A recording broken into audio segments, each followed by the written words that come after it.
All right, we've got the first Big East matchup of the year for both of these teams on Saturday. Jake Zimmer, he's the host of the Beers, Business, and Balls podcast. He's a Providence guy. Jake, thank you so much for coming on the podcast to help preview this exciting matchup I know everyone's looking forward to.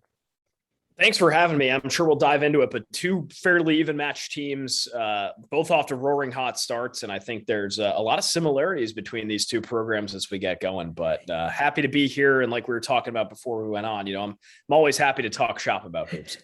Definitely. So take us through Providence, as he's mentioned, has gotten off to a really good start this season, have some really quality wins, Wisconsin, Northwestern, Texas Tech, even the local teams in Rhode Island and Vermont. They've beaten the one loss coming to Virginia. What are your thoughts on this team as they've wrapped up the non-conference portion and head into Big East play?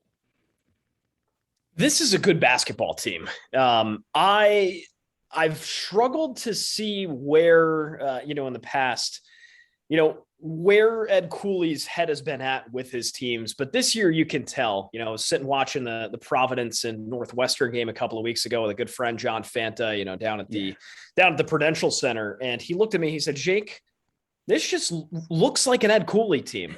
And it's haunting me, those words, because, John's exactly right. This is a group of unselfish players. They pass first. They play really solid defense and they can shoot the ball very well. They take very high percentage looks, which I think is really driving this team towards success, right? You've seen some streaks of just trying to figure out what type of basketball it really is. A resounding win over Central Connecticut last time they went out. Mm-hmm. But what the box score won't tell you off the bat was Providence was up 61-33 and then went on a streak where they just couldn't make a bucket and Central's chipping away, right? So there's some inconsistencies in this team, but one thing is for sure across the board, they're very unselfish, mm-hmm. and they're just something about this team just fits the mold of what Ed Cooley's been trying to do for the past 11 years. When you look at the expectations this team had coming into the season, how would you say they've, lived up and probably exceeded those expectations to this point so far in the season? I would say so. Lots of questions, right? Per usual, whenever you bring in a bunch of transfers, it's how well do they gel? How well do they get the culture? How well do they get along with the coach? And these are transfers that played at high major programs too. I look at a guy like Al Durham, who started and was a double-digit scorer at Indiana. Right. Justin Minaya at South Carolina, kind of same deal. It's, saw a good deal of playing time. Of course, Omar Minaya's son. I actually just found that out a couple of weeks ago when I saw Omar at one of the games. But those are the big questions that everybody has. And I think, the other burning thing on the minds of Big East fans and pundits was, how's Nate Watson really going to be? Mm-hmm. He's cracked up to be a top 20 center in the nation. Is he really going to live up to that? And I think so far, you can say strong yeses in every area, right? Nate Watson looks great. He's taking some, let alone the point. You knew he was going to score a lot in the paint, I should say. Yeah. Knew he was going to score a lot in the paint. He's actually passing the basketball and taking some really good looks for mid-range too. That's pretty scary. Definitely. In terms of looking at the guys who were with this Providence team last year, how would you say they've evolved and improved heading into this year and through play so far? I like Noah Horkler. I had my doubts about him for sure. I don't want to say he had a bad year last year. I think that would be unfair to his efforts, but the question was rather, what step forward is he going to take in his game? And so far he's established himself as both a really nice complementary paint threat to Nate Watson, but he can also shoot. He has no problem letting it fly from three. And so far, just looking at his stats, almost a double per game, or just around 11 points and 8.5 rebounds a game as well, chipped in 2.5 assists. So, that's a guy that, as far as a returner goes, really excited by his development and what we've been able to see. The question remains, can AJ Reeves be consistent enough to be a predominant threat for Big East teams to guard? You'll see him rip off these games where he has 24, 26, 30 points, almost all of them from beyond the arc. But the inconsistency is a question going forward against teams that will really make your life miserable from beyond the arc and those lower percentage shots as well. When you take a look, I think one thing that's going to be really exciting about this game, and I know it loses a little bit of its luster if Adama Sanogo isn't available, but these are battle of the bigs. You've got Sonogo, you've got a Cook, you've got Isaiah Whaley, you've got Watson, you've got, Horcourt down there. Take us through what you're looking through in that matchup there. That's a big area, right? I think that naturally this was probably going to be the best big on big matchup in the Big East, right? Definitely. I think you can look at Seton Hall maybe as a competitor, but going down the list, I can't really name you a matchup that I was more excited about than watching Adama Sanogo and Whaley and the rest of the UConn crew, of course, go against Nate Watson and Noah Horchler. That's some really good stuff. And of late, Ed Croswell for Providence too, coming out of the blue, had a few multiple sports, big personalities come up to me and say, Ed Croswell's not a Big East player. And then, almost on cue, double digit rebounds and points the next couple of games. So, interesting stuff. I think now we're going to have to see what UConn comes out with, right? The teams that have been successful against Providence have really done a nice job stifling the paint. They've shut down Nate Watson. They've almost eliminated him as a threat. They've made them really work for their 3-point buckets and have forced Ed Cooley to kind of think outside of the box. I'm curious to see what Dan Hurley does now, because it was I believe it was a 1-1 split last year. Providence wins at home, UConn wins at home.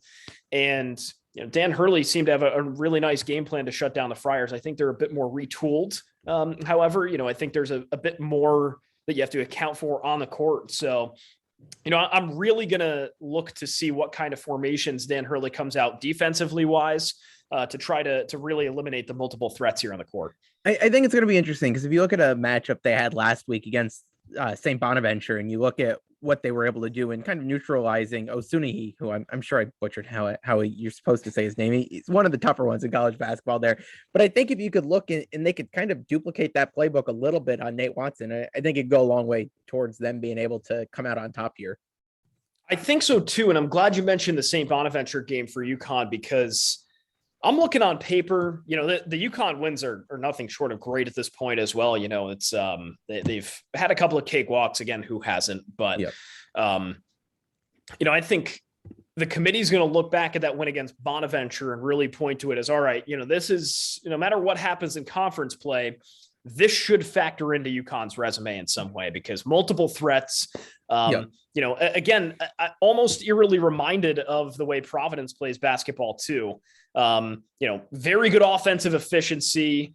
I'm just looking at a couple more of their metrics. They hold on to the ball a bunch. I think, looking at Ken Palm's offensive ratings, their offensive turnover percentage is 19th in the nation. So they don't really turn the ball over. And for UConn to really force them out of their comfort zone and limit them to 64 points, I think that's a massive win and probably some big learnings there that Dan Hurley can instantly apply on Saturday. If you're looking for an edge for UConn here, how can this Providence team be exploited? I know they've only lost that one game, but what went wrong for them in that game that, Virginia was able to come out on top? Well, the way Virginia plays, Jared, it's not a pretty brand of basketball. It's pretty gross. If you like basketball, you really shouldn't turn on the TV when they're playing. And, that was one of three of Providence's games I've been to this year. Polar opposites. My goodness, they looked god awful, and credit to Tony Bennett, because very much the way like the Patriots played against the Bills in their last game out. We are sticking to the game plan. We are going to play, lockdown defense. And when I say lockdown defense, it's no one's going to cross through the paint. It's everyone's going to be face guarded on the perimeter. And that just took Providence incredibly out of the game. Now, that being said, I don't necessarily think that there's any team other that can replicate that. That. Right. Because RJ Cole, one of the best players, I think he's one of the best guards in the Big East at this point. You just simply can't do that. Right. He's going to get gassed. And that's, you go down the list, everybody in the Big East, no one can do what Kihei Clark does, and no one's asking him to. But that's the thing about Virginia. They just ran into an opponent that had the defensive capabilities to do it, stifled the 40 points, and that was it. In terms of looking at the Providence roster a little bit heading into this game, I know Jared Bynum's been beat up with that ankle injury. I know he's questionable against Central, didn't end up playing. What's the latest on him and the impact he can have on this game if he is playing?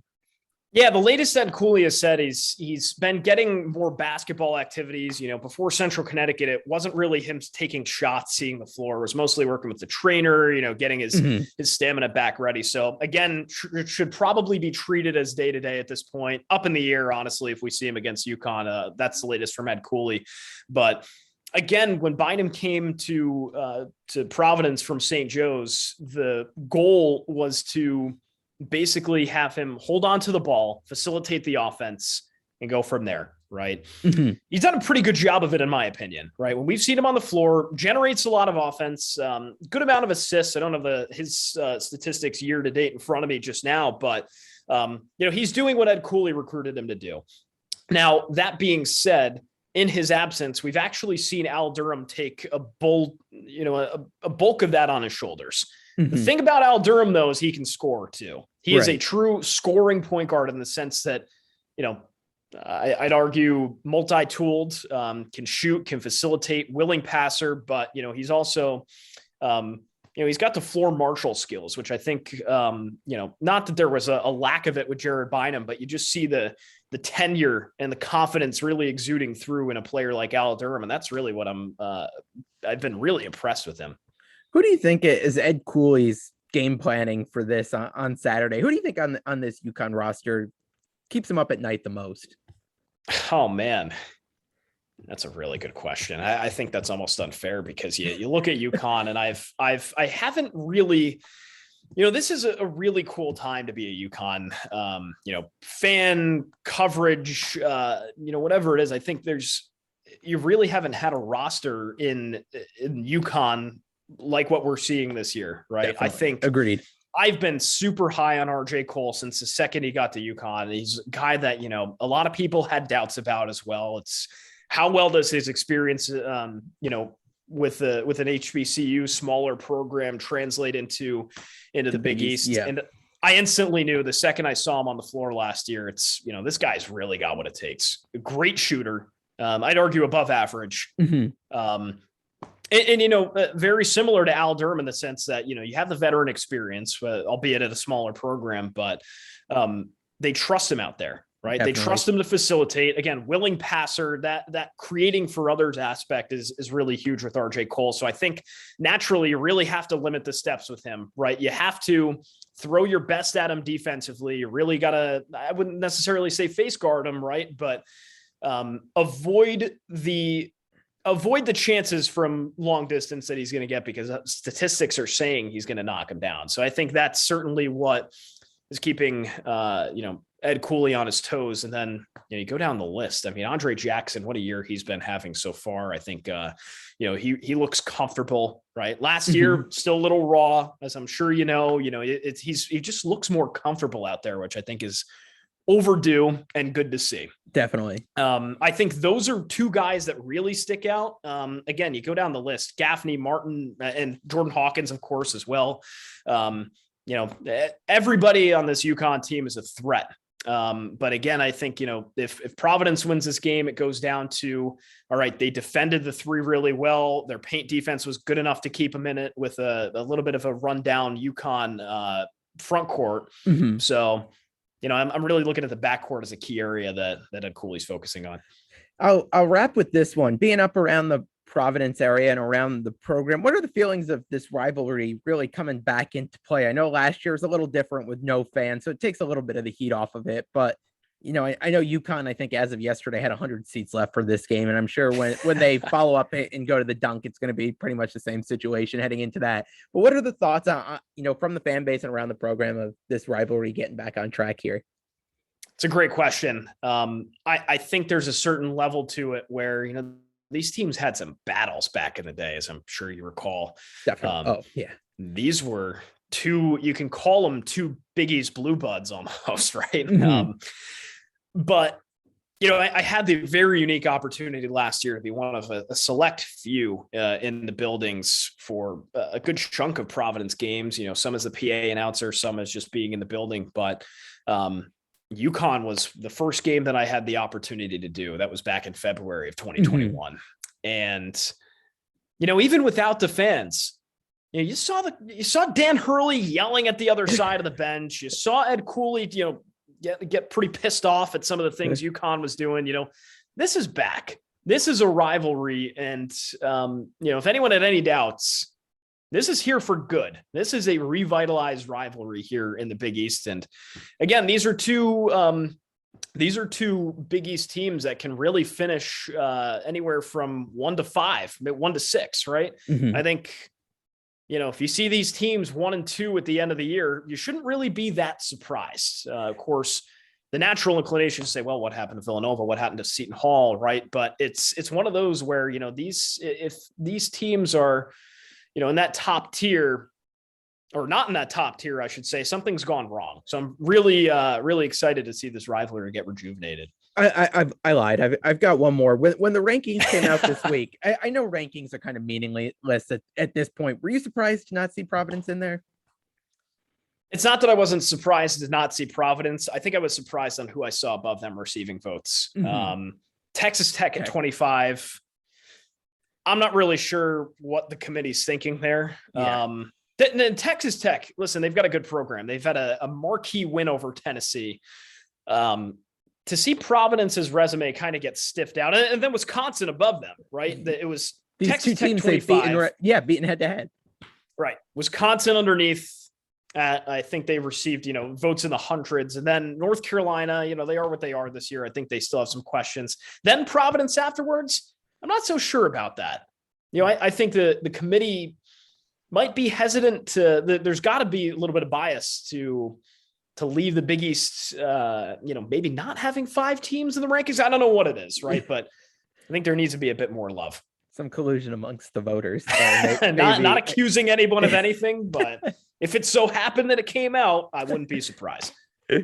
Well, Jake, I really appreciate the time. Everyone give Jake a follow. Beers, Business, and Balls podcast is a great listen to, and you go catch up before Saturday's game. He had Ed Cooley on the podcast recently. It was a great listen, great insight from Coach Cooley there, who's always a fun guy to hear at interviews, and even as a UConn fan can admit that. I think he's a great dude. We talked about. The only thing I would have appreciated more from him was he kind of didn't answer a question on what the best eats are in Rhode Island. And I would have appreciated it. He knows a good thing or two about, where to go for food around here. And it's he's an excellent dude, though. He gave us, more than a half hour, I think. So it was awesome to talk to. And obviously I wish him well going forward. Yeah, he doesn't want those spots filling up. He's a smart guy. He knows where it's at. He throws them out there on the podcast. He's not getting his table right away. So that's true. And then they can't, book the recruiting visits and things like that. Right. Exactly. That's not a good look. All right. You know what? My perspective has changed. I appreciate it, Jared. Yeah, no, we all know those message board fans. We'll be stalking out the restaurants or what. So, Jake, really appreciate the time. Enjoy the game on Saturday. And thanks so much for coming on today. Thanks, man. Of course.